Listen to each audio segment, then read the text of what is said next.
Hi guys, so today what we're going to be speaking about is fuels. Okay, so we're going to look at energy from fuels. So you already know what a fuel is. A fuel is a substance which burns an oxygen to release heat energy. We can speak about two different types of energy. You can talk about exothermic and endothermic. And for the one we're going to look at today, it's going to be exothermic because if you remember back to when you first started your national course, when you look at exothermic, it sounds a little bit like exit, thermic being heat. So if it's heat exiting, then it must release heat energy.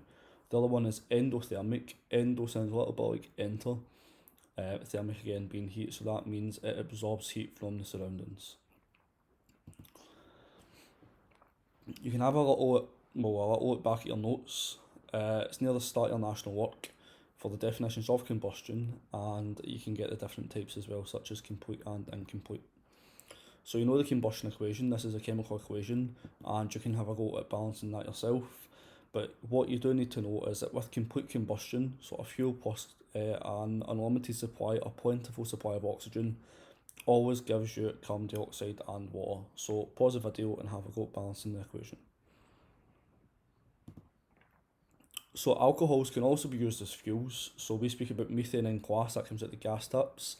However, alcohol can be used, but it is not a hydrocarbon because you know a hydrocarbon consists of only hydrogen and carbon. Try and write a balanced chemical equation for the combustion of methanol. Okay, so that's CH3OH and it reacts with oxygen. Now, if we want to use it as a fuel, we want to be able to calculate the heat energy released when fuels burn by using the following relationship. Okay, and we can find this relationship on page 3 of your data booklet. So in the contents page down the very bottom, when you have all your equations and things like that, you will find EH equals Cm delta T, and you will always use this for your heat energy calculations. So AH is your energy released, and that's always in kilojoules, which is kJ. C is going to be the specific heat capacity, and in most of the questions, it's going to be the specific heat capacity of water. This is measured in kilojoules per kilogram per degrees Celsius. Now, you know it's per kilogram because it's kilogram minus 1 to the power minus 1, and degrees Celsius to the power minus 1 as well. So that's kilojoules per kilogram per degrees Celsius. You will always find the specific heat capacity of water in your data booklet. Okay, again, it's in page 3 down the very bottom, and it is going to always be 4.18 if you're speaking about water. Some questions are slightly different, but we'll come to that if we need to. M is always the mass of water, and this is measured in kilograms. So for instance, if it was 25 kilograms, then you would put it straight in, but sometimes you might need to convert it. So if it's in millilitres or grams, then you need to convert it to kilograms. And the way that we do that, looking at Dr. Sugden's video that I sent on Teams, is that if you have 1 gram, this equals 1 milliliter. If you have 1,000 grams, this equals 1,000 milliliters. And do you know 1,000 milliliters equals 1 litre equals 1 kilogram. So if you have 1,000 milliliters, that would be 1 kilogram. If you have 500 milliliters, that would be 500 grams, which would be 0.5 kilograms. If you have 150 milliliters, that would be 150 grams, which gives you 0.15 kilograms. So whatever your milliliters are, or your grams are, you always divide it by 1,000 to get your kilograms. If the question states it in kilograms, leave it as it is, and you'll be able to just put it straight into your equation. And then delta T is your change in temperature. Delta just means change. T, capital T means temperature, not time. And that's always measured in degrees Celsius. So for instance, for the question you're going to look at, you're going to end with 30 degrees. You started with 10 degrees, so the difference in that temperature is 20 degrees Celsius. Okay, so now for some worked examples. This is question 9 from one of the past papers, and the question asks to calculate the energy in kilojoules required to increase the temperature of the water to 30 degrees Celsius.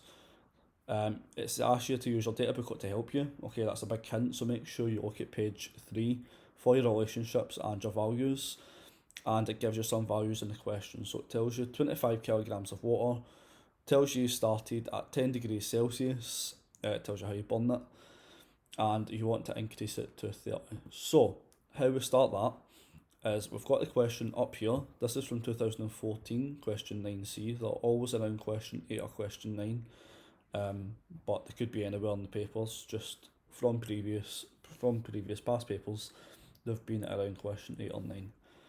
So, you know you're trying to calculate energy, you must have to use EH equals Cm delta T. Now you don't know your energy, that's what you're trying to calculate, so put in a question mark. C is the specific heat capacity of water, because that's what you're trying to increase. Okay, so you're using 25 kilograms of water, you need the specific heat capacity of water, and you find that is 4.18 kilojoules per kilogram per degree Celsius in the data booklet. M is the mass of water, and in this case it's already in kilograms, which is nice and easy, so that's 25 kilograms. And then delta T is the change in temperature, so you want it to go to 30, you started off at 10, so you need to increase it by 20 degrees. So now you have all your values, and you can put that straight into your equation. So if we substitute it in, we've got EH equals Cm delta T.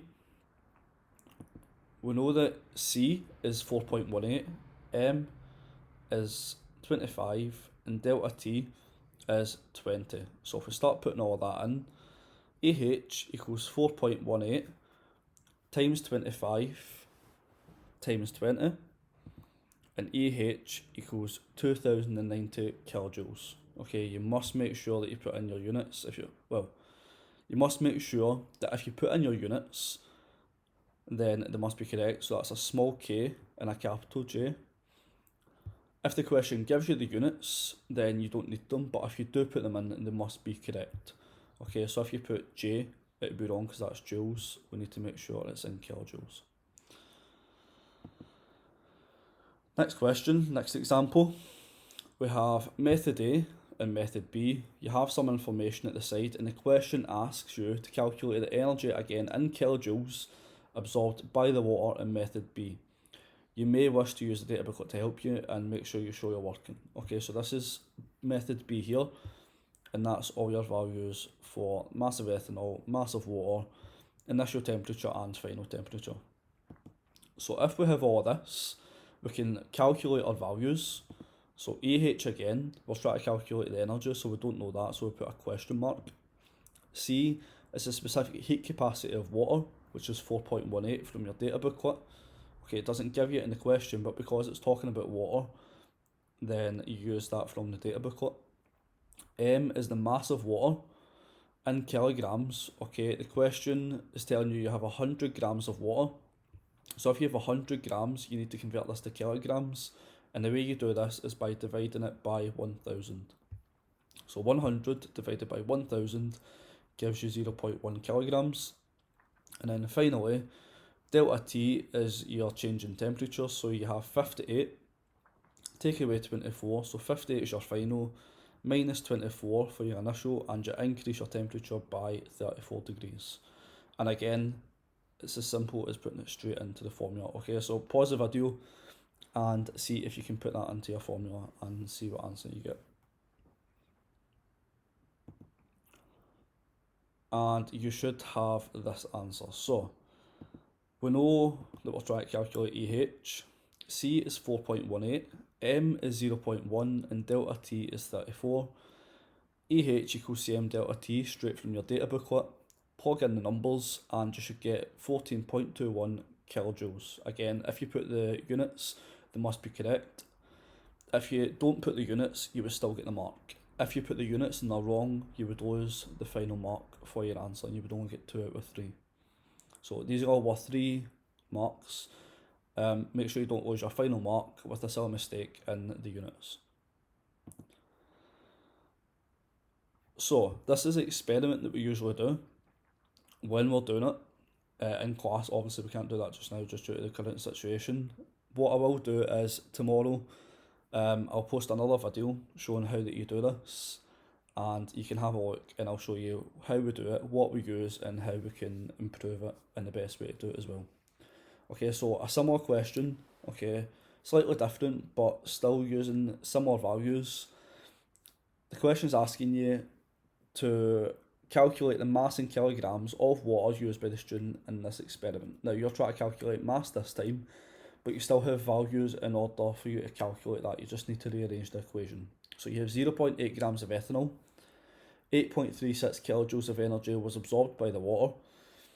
You know the temperature increased by 40 degrees Celsius, which means that you can fill in 3 out of the 4 values and then rearrange your equation. Okay, so how we usually go about this is we know AH is 8.36, C is 4.18 as it always is, M you don't know because you're trying to calculate the mass of water in kilograms, and then delta T is 40 because that tells you that in the question.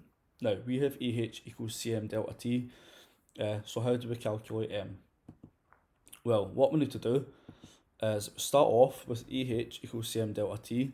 You must change the subject to M because mass is what you're trying to find out, and by doing that what we need to do is divide both sides by the exact same thing so that we're left with the subject that we're looking for.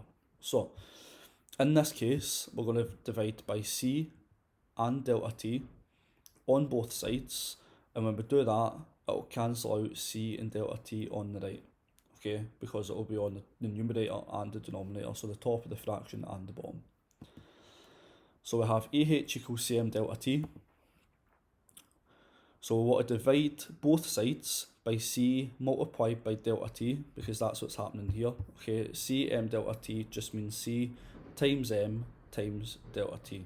Okay, so we could do that and you end up with AH divided by C times delta T equals C times M times delta T divided by C times delta T. Now because you've got C in the bottom and C in the top, you can cancel these out, and because you have delta T on the top and delta T on the bottom, you can cancel them out as well. So the resultant equation that you have is M equals AH divided by C times delta T. Now when you have this, you're able to put in your values which are up above. So you have the equation down below, try and plug in the numbers to your equation just now in your jotters or on paper in Microsoft Word, however you're doing this, and see if you can work out the mass of water. Okay, so pause the video and see if you can do that. And then this is your results. So M equals AH divided by C times delta T, or as you can see it, AH divided by C times delta T equals M. You can just move this and flip it so that M is on the left and AH is on the right. You know that AH is 8.36 from the question, C is 4.18, and the change in temperature was 40. Doing the bottom part, well, you can do it all as one if you want. Okay, just make sure that when you're doing 8.36 divided by all of this, that you put the bottom part, okay, the denominator in brackets.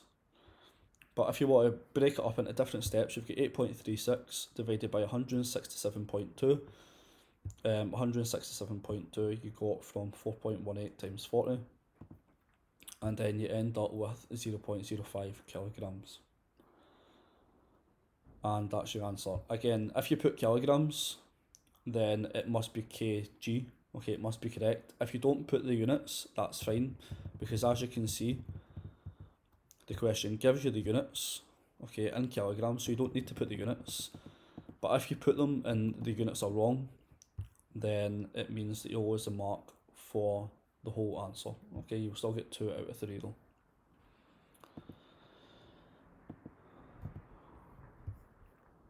Okay, so another question. So try this question yourselves. Okay, so pause the video, have a look at the question, see if you can do it. You will need to rearrange the equation. You're trying to calculate the rise in temperature this time. You're given the energy, you're given the mass, and you know the specific heat capacity, which is C. So you want to rearrange it to get delta T and see how you got on. Okay, so pause the video, see how you got on. If you're still struggling, continue with the video and I'll show you some instructions. Okay, so you've got EH, you've got C, M, delta T. EH is 23, C is 4.18, M is 100 grams. So 100 grams, you want it in kilograms, so you must divide that by 1,000. 100 divided by 1,000 would give you 0.1 kilograms. Your equation will be delta T equals EH, sorry about how terrible this is, over C times M. Okay, and then when you do that, you can have EH, put in 23, divide that in your brackets with C, which is 4.18 times 0.1. Okay, and then you'll get your answer. So I hope that helped. If it didn't, just give me an email. You know the email anyway, it's on go. And if you're still getting stuck, ask any way that you can improve, and I'll give you some questions on this through the week before you move into your different classes. Okay, cheers.